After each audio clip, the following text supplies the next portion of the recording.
ఉపాధ్యాయ RTC electricity corporation doctors lawyers అన్ని విధాల వారందరూ కూడా ప్రజలు రైతులు అందరూ కూడా దాదాపు 1 మంత్ అయింది ర్యాలీలు నిరాహార దీక్షలుగా చేస్తున్నారు. మరి ఉద్యోగ ఉపాధ్యాయులు ఆర్టీసీ ఎలక్ట్రిసిటీ కార్పొరేషన్ వీళ్ళందరూ కూడా దాదాపు 26వ రోజు కూడా నిరాహార దీక్ష చేస్తున్నారు మరి సమైక్యాంధ్ర కోసము.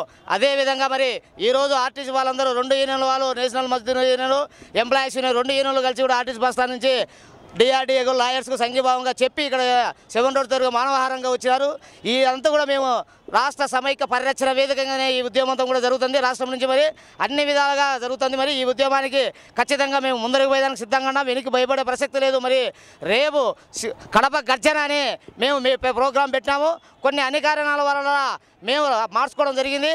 అదేవిధంగా కాలేజ్ గ్రౌండ్లో మనం ఆర్ట్స్ కాలేజ్ గ్రౌండ్లో రేపు కడప గర్జన పెట్టాం. మరి అదేవిధంగా కడప నలుమూల నుంచి కూడా ప్రాంతాల నుంచి ప్రజలు స్వతంత్రంగా రైతులు ఉద్యోగులు ఉపాధ్యాయులు RTC electricity corporation doctors lawyers అందరూ కూడా దాదాపు 2 లక్షల పైననే వస్తారని అంచనా వేసుకున్నాం.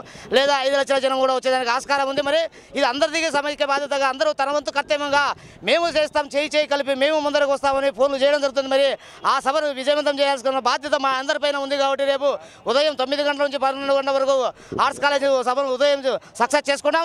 అదేవిధంగా రాష్ట్రంలో 7వ తేదీ సెప్టెంబర్లో కూడా చలో హైదరాబాద్ ప్రోగ్రాం కూడా పెట్టినాం. నిజాం కాలేజ్ గ్రౌండ్ ఉంది కూడా అన్ని విధాల వారు ఉద్యోగ ఉపాధ్యాయ కార్మికులు రైతులు బిజినెస్ వ్యాపారస్తులు అందరూ కూడా RTC corporation electricity doctors lawyers అందరం కూడా చలో హైదరాబాద్ ప్రోగ్రాం సెప్టెంబర్ 27వ తేదీన నిర్వహిస్తున్నాం.